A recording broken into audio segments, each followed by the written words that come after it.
welcome to Conquering Mount Scrapmore with Brenda. I'm Brenda, and Nikki from the Ruffled Purse asked me to give a small introduction as to what we do on our YouTube channel, Conquering Mount Scrapmore with Brenda.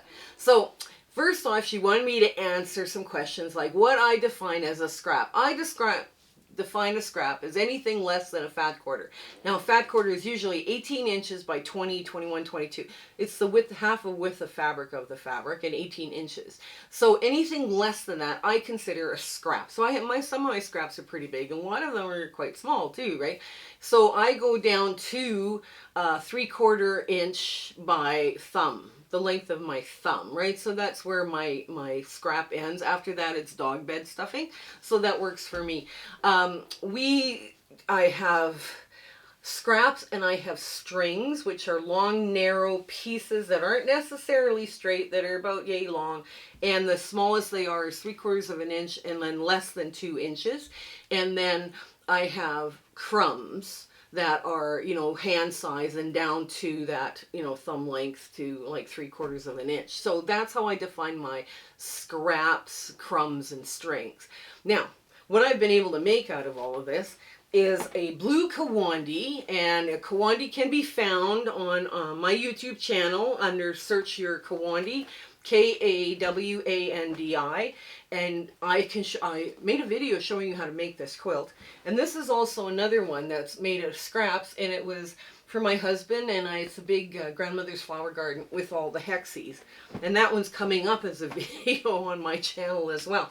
Now, a couple of tips on how to manage my scraps. My husband went and bought these buckets at a dollar store, whatever dollar store, and they were really cheap and they work really well. And this is why I sort by color, because my brain thinks in color. So if I'm making a blue and yellow quilt, I know to reach for the blue strings or the blue crumbs or the blue scraps and the yellow scraps, right? And then if I can't find quite the right blue or quite the right yellow, then I can go into my yardage. But I find sorting by color, for me, this is what works. Now, if you do it differently and it's working for you, great, and you're making all sorts of scrap quilts, don't listen to me. It's all great. Now, I have a lot of scraps, but you could just store your scraps by warm tones and cool tones, because all the warm ones play together and all the cool ones play together. That's something important to know. Now, when we get into the larger scraps, I have these bins that we bought at a big box store. They come 3 levels, and they're just, they have little plastic things. And this is where I keep my scraps. However, during the pandemic, I did sew enough to actually put my scraps in with my larger bins. So that worked. Now, the other thing Nikki wanted us to know is books that we use. And this one I acquired recently. I'm very impressed with it. Maggie Malone, 5,500 Quilt Block Designs. Very nice book.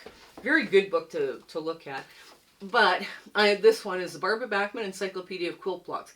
These books are essential for me and what I do with my scraps, because all these traditional blocks, they all lend themselves to be really good as scrappy quilt blocks. So, but I just love these books. They give me so much inspiration as to design my own block.